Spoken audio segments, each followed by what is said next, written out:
So next we'll move on to a very important topic, that is urban local bodies and the concept of competitive sub-federalism. But before we move on to the concept of competitive sub-federalism, we'll first of all analyze the urban local bodies and the challenges that is faced by these bodies. So we'll start with what is exactly the importance of urban India to our country. Now it can be said, or it is evident from just the fact that with about population, that is 1/3 of the total population of the country, the urban India contributes to more than 3/5 of the country's GDP.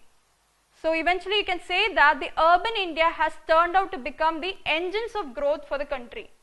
So that is the importance of urban India to the country. So you have the 21st century bringing in a lot of challenges, and the urban India is also facing numerous challenges. So for instance, you can cite the much debated urbanization, and also you can say about the recent urban floods. These are various challenges. So what happens? These challenges have put forward more responsibilities for the union government as well as state government, and specifically the urban local bodies. Now, the urban local bodies were created as a part of the 74th Constitutional Amendment Act of 1992. So today you can say that the urban India is facing numerous challenges, and this has put in more responsibilities to the urban local bodies. But the problem is that these urban local bodies are not able to perform well because they are facing numerous issues. Now what are these issues or challenges? Now the challenges can be mainly categorized under 3 heads. That's the first thing is with respect to the governance challenge. Secondly, it is with respect to the infrastructure deficit, and third, it is with respect to the inadequate resources. So you have 3 challenges: governance, infrastructure, as well as the finance. Now we look in detail what are these challenges all about. Now the governance challenge. Now governance challenge, you can say that 2 things are there. The first thing is that you are aware of the urban local bodies being involved in the governance. So the urban local bodies are responsible to the people. And then you have the next, that is the developmental agencies. Now these developmental agencies are responsible to the state government, and you have several other agencies or sector specific, like electricity, you have the housing, you have the water. So these are other institutions. So what happens is that the multiplicity of these institutions have led to the functional overlap. Now what is the bad thing about this functional overlap? It leads to duplicity of the functions, and it leads to the wastage of the resources. So these are the problems that is associated with the multiplicity of the institutions. And secondly, you have the e-governance initiative that is aimed at bringing in transparency to the governance or the process of governance. But the problem is that there has been non-uniform implementation of the e-governance initiative. So what happens? There happens a lack of transparency, which again results in the lack of accountability. So these are the main things that comes under the governance challenge. That is, the first thing is the multiplicity of the institutions leading to the functional overlap. You have the non-uniform implementation of the e-governance initiative, finally ending up in lack of transparency as well as accountability. Now you have the second challenge coming in as infrastructure deficit. Now the infrastructure deficit means it relates to the basic services like the sanitation, drinking water, housing, etc. Now the condition can be said with respect to a survey.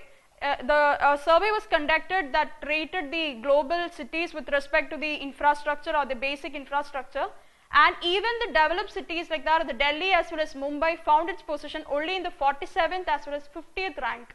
So imagine about the other cities. So the infrastructure deficit is another challenge that is faced by the urban India. And then you have again another challenge in specific, and it's very important, that is with respect to the inadequate resources. Now how this inadequate resources comes in? For that we need to understand what are the sources of the resources for these urban local bodies. Now the main sources are from the central government as well as the state government. So that is with respect to the devolution of the resources or the funds. So this is how the funds come from the central as well as state government to the urban local bodies. Now secondly, you have the resources coming from its own sources, that is urban local bodies' own sources. Now what are these sources? The first thing is with respect to the property taxes. Now property taxes, I've mentioned it specifically because it is a major source for the urban local bodies. Okay, but the problem is that the property taxes collection is not happening in a proper manner. It is because of numerous issues like, you can say that the poor assessment is happening with respect to the property taxes, and the enforcement is very bad, and then you have the staffs also inadequate for the collection.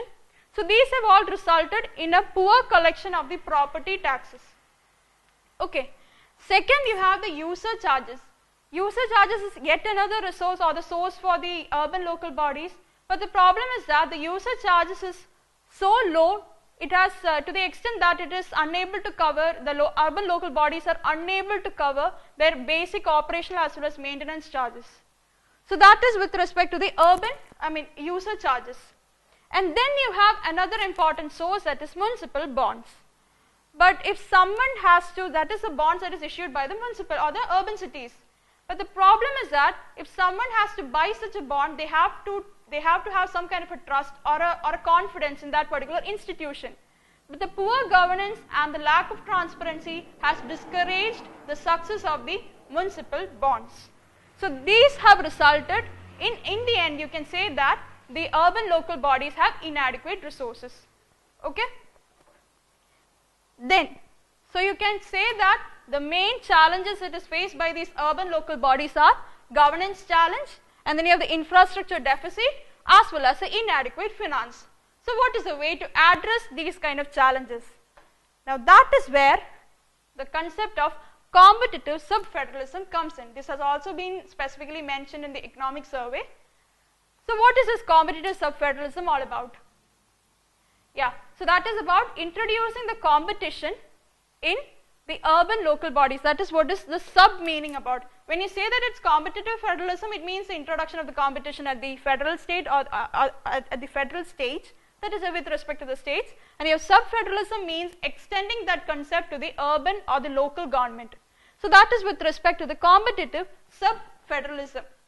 Now, can you cite any examples that say that the competitive sub-federalism has already been followed in various cities? With respect to the smart city mission, as well as the in case of, that is with respect to the smart city, and with respect to you have the Amrit mission. In Amrit mission, you have a certain portion that is assigned based on and that will be allocated to different cities based on the reform that they bring in. So that particular reform incentive, and also the way the smart cities are being selected, these are the different ways that have shown that the competitive sub-federalism is happening in the cities right now. But it has to be promoted to a larger sphere. For instance, the Niti Aayog coming up with the comparative indices of the municipalities and their performance annually, and this result, and also coming up with the credit rating of the cities in a fast track manner. These can all result in furthering the competitive sub-federalism, and these are the main things in relation to the competitive sub-federalism. Secondly, you need to ensure that there is a proper financial reporting system. That is in the sense that you need to place the budget as well as the analysis of the budget of the various urban local bodies and the urban cities in the public sphere. So when such kind of practice starts, then that will bring in that will address the issues of transparency and also ensure that accountability comes in place. So that is the second thing, that is financial reporting system. And then I have already said that one of the reasons the property taxes are not being collected is the inadequate staffing. So we need to ensure a mechanism through which a proper staffing system is being ensured. And then you have the need for introducing e-governance that can bring in and that can address to a larger extent the problems of transparency as well as accountability. And then you have the political challenges, means it mainly deals with the devolution of the powers of the functions as well as the resources by the state government. Now the last is with respect to the empowering of the urban local bodies financially. Now how can you ensure that urban local bodies are empowered financially? That is through addressing two main challenges, that is from the central as well as state government. You need to ensure proper devolution of the funds happen, and also with respect to its own resources, it need to ensure that the technologically based assessment programs can be ensured that so that the proper assessment of the property taxes happen and that can be collected accordingly. So that is first thing. Second thing is with respect to the user charges, it has to be made more rational. And thirdly, with respect to the municipal bonds, you need to ensure that proper financial reporting system, e-governance initiative, etc. would ensure that, as well as the political challenges would ensure that the proper governance happens with respect to the urban local bodies, and that will ensure that the programs like that or the issue of the municipal bonds will be successful. So these are the main solutions that you can suggest for. The first thing is introducing the competitive sub-federalism, and then you have the financial reporting system, proper staffing system, e-governance, political challenges, as well as the empowering the urban local bodies financially. Now we look into what are the recent initiatives that has happened with respect to the urban local bodies. The first thing is a Finance Commission recommendation, that is a 14th Finance Commission recommendation that recommends for almost doubling the grants to the urban local bodies compared to the previous Finance Commission recommendation. And along with it, it has also recommended for what you call it as a grant that is in a particular ratio. That is, if it is with respect to the panchayat, it is saying that the 90:10 ratio has to be followed. Now 90 is with respect to the basic grants, and the second thing, that is a 10% has to be with respect to the performance grant. Now what do you mean by this performance grant? Any idea? It's based upon the performance. So what is this performance? It is mainly laid down in two conditions. That is, the first thing is that there has to be a proper auditing system for these local bodies, and secondly, we need to ensure that, or the urban local bodies need to demonstrate that they have doubled or they have increased their resources compared to the previous year. When these two conditions are being satisfied, the urban local bodies will be eligible to receive this 10% or the 10% grant that is being associated as a part of the performance grant. Is it clear? That is, you have the urban local bodies or the Finance Commission recommending that the funds to the urban local bodies are, this is with respect to the Panchayati Raj, with respect to urban local bodies it is 80:20. So it is, the Finance Commission has recommended that the resources have to be divided in such a way that if it is with respect to the urban local bodies, 80:20. Now 80 is what you say is that as the basic source or the basic grant, and the 20 is with respect to the performance grant, which will be based upon the fulfillment of the two conditions, that is maintaining the auditing report as well as demonstrating that they have increased their resources when compared to the previous year. So this is with respect to the recommendations of the 14th Finance Commission with respect to the urban local bodies of the local government. And secondly, what the development has been that the Pune Municipal Corporation released its or issued or put forward its municipal bond, and it was oversubscribed. So that is a positive sign. So it is mainly due to its better governance. So that has to be introduced even in the other cities, and this is very important at this particular time. Now what is the importance of this particular time? It's because the states are facing the financial crunch owing to the farm loan waiver as well as these schemes like Uday scheme that has resulted in the financial crunch of the state government. So we need to ensure that the urban local bodies are able to generate their own resources independently. So these are the various developments with respect to the urban local bodies. So in this, it's the urban local bodies important, the challenges faced by the urban local bodies, and the way forward, specifically the competitive sub-federalism, and also the recent initiative. These are mainly important. Okay, yeah, it's